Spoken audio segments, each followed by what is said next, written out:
All right, we're going to start today a small series of talks about happiness. Happiness is a warm gun. Bang, bang, shoot, shoot. The Beatles said that. Most people are not happy or think they're not happy. Maybe they are happy, they don't even know that. And we're going to talk about different aspects that most people would relate to, and it says, okay, this is my happiness, and if I'll do this, I'll be happy. So the first one is, money makes the world go round, go round. Money, right? People think, if I'll have a lot of money, I'll be a millionaire or I'll be a billionaire, I'll be a happy person. Well, it's not that it's wrong, but it's not so correct. It's not that it's wrong, but it's not so correct. I do agree that you need a certain amount of money. We're not all at that mindset that we could make it without money. We're not in that Far Eastern Buddhist monk kind of a mindset that we could do without money. However, we need some money. Everybody needs some money. Everybody wants some. I want some too. One needs to understand, and it's a very, very, very important point, that above a certain amount of money, more money does not mean more happiness. Again, above a certain amount of money, more money does not mean more happiness. In order to reach or to get more money, what could happen to us many times, right on time. What could happen to us many times is that we will go into this madness of despair, into this race that has no end, and by all means would not contribute to our happiness. Again, above a certain amount of money, more money does not mean being happier. On the contrary, it could make you miserable.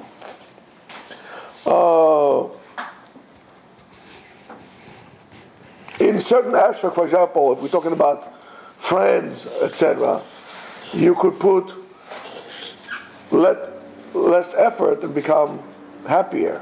Let me give you an example. I heard an interview with this Israeli guy. He's a lawyer. He's invested in businesses and does all the things. The guy has something like 500 million shekels. 500 million shekels. Figure out high, but every dollar is 4 shekels. Okay. 500,000. Huh? 100 million. It's a lot of money. It's a lot of money. And he said something very interesting. But let me tell you this. Let's say, for example, you make whatever amount of money you make. You make whatever amount of money you make. What is that? And then all of a sudden, you made more money. The first thing you do is what? Oh Lord, won't you buy me a Mercedes-Benz? You buy yourself a nice car, right? You buy yourself a nice car. So assuming you live in, let's say, in Queens, New York, and you have to go to Manhattan, so you buy yourself a car now, you're driving. And what happened is very interesting. Before, you used to have your friends. I remember when I used to take the Long Island Railroad many, many years ago. I used to take the Long Island Railroad on a train. It was amazing to me. I loved to sit down and look at people. And there were groups of people. There were friends They didn't work together. They don't live near each other, but they were trained buddies. And it was interesting to hear their conversations and to hear their experiences, how they talk to each other. And I said, wow, this is like an amazing experience for these people. They used to have there were the people who were the morning people and the afternoon people. Different groups, very, very interesting. They used to celebrate each other's birthdays on the train. It was just like an unbelievable thing. So all of a sudden, you got yourself a Mercedes Benz. My friends all got, you know the song, Janis Joplin. So all of a sudden, you stop going on the train because you're driving in your new air-conditioned car. Right? So you lost that segment of your life. Then you make more money. And what are you going to do? He said, yeah, call Johnny, you know. Why should I live in my 2.5 bedrooms in Jamaica, in the stinking meadows, fresh meadows, fresh air meadows, right? Call Johnny. Johnny will get your house in Jamaica Mistake, right? Not a problem. Get yourself a big house and so on and so forth, right? So you got yourself a big house. You move out of your community. You move to Great Neck. You move to Great Neck or something like that, right? And all of a sudden, you became more alone because your friends are not there. And then you say, you know, a big basement here. I'm going to make myself a nice...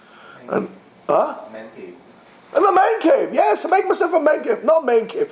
Make myself like a nice... how do you call this thing? You know, I don't have this thing. You know, but, like a big flat screen TV. Like, you know, I can watch movies. That's a man cave. Okay, a man cave. Yalla. So you don't go up to the movies anymore. You don't hang around with your friends. I'm not saying you should, but you know what I'm saying. So you sit at home and you watch Dances with Wolves like 50 times. Okay? Become lonelier. Forget about going to, again, we're not talking about religion now. We're talking about overall. So forget about going to the beach or going to the swimming, to the public pool. You know, what should I need is I have my own swimming pool. So you dig yourself a pool and you swim there. And before you know, you are completely alone. You're very rich, but absolutely alone. And then you're going to invite your friends over. And your friends are going to come. You're going to say, listen, I'm alone. Why don't you come and visit me? So your friends will come 1 time, 2 times, 3 times.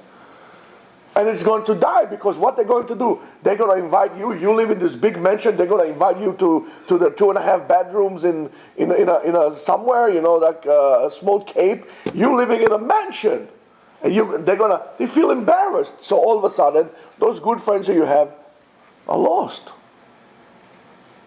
and you have no one, and you're a very lonely person, and you're in this big house and alone. So let me tell you about this guy. He's a billionaire. So he said, you know, he decided him and his wife decided that in 3 years from, I guess, a certain date, they're going to go on retirement. They have enough money. They're going to go on retirement. And they're going to buy themselves a boat that will be able to cross the ocean. And they're going to sail around the world on this boat. So they knew exactly where they're going to go. They make themselves the trip. They look at all the boats and knew exactly what boat they were getting. And then his wife had cancer. And then she died. And then he realized that the money that he has means absolutely nothing. Money is not a factor of happiness. Remember that. For example, so we understood, first of all, that above a certain amount of money that you need to make for your living, for your existence, more than that does not mean becoming happier. Number 2, don't live next to rich people who are richer than you, nor to people who are poorer than you. Right? When you talking about factors of happiness, comparing yourself to others, has a big effect on that. I compare myself to this one, I compare myself to the other one. That also has a great effect. And it was proven that people are willing, or would have been willing, to make less money, however, as long as they make more than their friends. Look how crooked we are. So don't think that making money is a thing like that, right? So live according to people that are important to you. And that's the mistake, by the way, that a lot of people did, moving from Kew Gardens, they moved to Great Neck or to Kings Point. That's a huge mistake that they made. Always comparing yourself to others. And those people are not happy. Number three, volunteer. You want to be happy? Volunteer. I think we did this about a long time ago. Volunteer has proven that people who volunteer, not only they are happier, but also live longer. In other words, giving from yourself to other people gives you meaning in your life. That will increase your lifespan because you're happier. In other words, when you're not happy and you don't have meaning in your life, you die younger. Number 4, as long as you're going to think immediately only about money, it's going to put your mental health in danger. And as a result of that, you're going to become addictive and obsessive about those thoughts. I'm going to tell you something about money, Rabotai. I'm going to tell you about money. Not everybody is capable of making a lot of money. Not everybody. And it's not something that you learn. You don't go to school to learn a lot of money. It's something that you inherit inside of you. You're born with this thing, hustling. I know somebody, as a kid in Yeshiva, made a lot of money. In the beginning, he started selling. He said, one second, I see everybody going to the vending machine. So he said, the vending machine, I don't know, it was $1 something. So they buy a Coke for 50 cents, putting in the vending machine with $1.25, that's a big profit. So he bought and he started selling under his bed, started selling sodas. Then he says, oh, I see what people like. People like Arizona. So he chased one time the Arizona truck, said, listen, I'll buy. He bought it, and he was making money. He was making a lot of money. He was making a lot of money. Then, he says, okay, I don't want to do this anymore. So what did he do? He put his rights to sell the Arizonas in Yeshiva on auction. He sold it at auction. People were bidding against. He made $700 just for the rights to sell the Arizona. People were bidding. And then he says, okay, I have a lot of money now. What should I do? What people like? They like gum. I'll put a gumball machine. So people said to him, gumballs? What are you, crazy? Who makes money? He said, you know how much money I made out of gumball machine that I bought from somebody, a used gumball machine as a double thing? I made thousands of dollars out of gumball machines. Would you think about that? He has a thing to make money. Most of the people don't. That is something you were born with. Everybody can make money, but not everybody can make a lot of money. Either you have it or you don't have it. But once you become obsessive about that, your life is a misery. You are putting yourself in great danger. This obsessive thoughts of making more money. I need to make it. It's not enough. It's not enough. It's not enough. That is bad. I need to make more again. More than this one, more with this one. To prove this to that, to prove that. It's a disaster. So how do you know if you are obsessive for money? You need to ask yourself the following question. And you need to grade it, right, from 1, let's say, to 7. The question is, how much is important to you to be economically successful? If your answer is 7, you have a problem. If the answer is 7, you have a problem. And Why? Because you are sure that if you would be very, very rich, you also would have been very, very happy. And therefore you, as a result of that, would never be happy. Ever. Because there's no end to how much money you would have. I've never seen a person say, I don't have to work anymore, it's enough. More and more and more and more and more and more. Number 5, and we'll finish with this. Invest in experiences and not in brand names and products. How many times have I told you? Go on trip, experience life. Don't go on cruises, because that's a part of the illusion of being a successful person. I'm going on a cruise, I made it. I'm going to Punta Cana, I made it. I'm going to Acapulco, I made it. No, go somewhere, see, experience things in life. Smell things, taste life. Because we get used to very, very quickly to whatever we buy. We get used to it. And therefore, as a result of that, it's a waste of money. So, for example, if a person buys a car, research has proven that if a person, for example, buys a new car, his bar of happiness goes down after a month after you bought the car. So let's say, for example, you bought yourself a BMW i8, $140,000. Okay? So for a month, you're feeling like a king of the hill. You get used to everybody's looking at you. Wow, you're cool. You open the doors, psst, like this. After a month, you're already not so satisfied anymore. You get used to it. You bought anything. After a while, you get used to it. Whatever it is, you're like exciting. You're excited about this thing, but only for a month. After that, it goes down. That excitement that we have from buying or purchasing or acquiring this new product, that excitement simply diminishes and disappears. So it's better that we would invest in our life in experiences that would stay with you forever. And any of you, some of you that stayed there originally, do you remember when we went to the Delaware Water Gap? How was it? You can speak.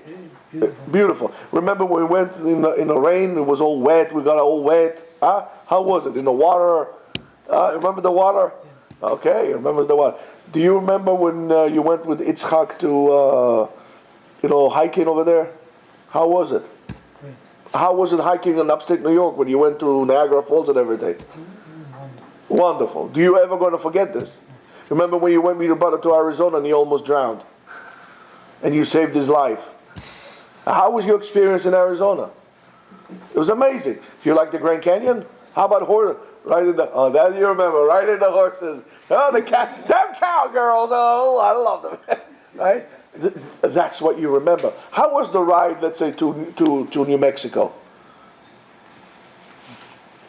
Do you remember you bought yourself a nice watch and you were so excited, I got myself a nice watch? You don't even remember. You gave it to your brother. Remember that? It's gone already. You bought it, it's gone. Those experiences stay with you forever. Experiences will stay with you forever. So if you're investing, if you want to be a good investor, invest in experiences. You didn't go with them when they went to Lake Saranac, right? No, with the canoes, they got lost in the lake. No, there was Moshe and everybody else. Oh, no. Yeah.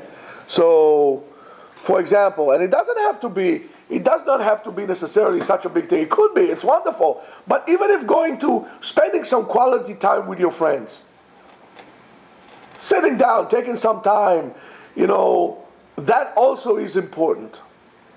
I remember, for example, learning with your father in Chavruta in the Kollel. I remember the arguments we had, the experiences we had, that would stay with me forever. That was an enjoyment, that was an experience. And it's not something anybody can take away from you. So therefore, if you want to, as I said, this is going to be stage number 1 or lecture number one about acquiring happiness. But today we concentrate about money, and so on and so forth. So I think that you get an idea how we make those mistakes and how we started to make those mistakes. And I don't care if it's your parents pushing you or your imaginary friends pushing you. You should be able to push away this kind of mistake, because you're going to make a mistake. This is not about money. It's about your happiness. And stop saying, well, I have an expectation. People expect me. Nobody's expecting you, including your parents. Let me tell you something. I'm a parent, and I know that ultimately I want, first of all, for my kids to be happy. Because if they're happy, they can do whatever they want. A person who is happy can do whatever he wants. And I've seen people with a lot of money that did not have nachat from their children, and I'll tell you what, they're not happy people. The bottom line is, we have it all wrong. Have a great day.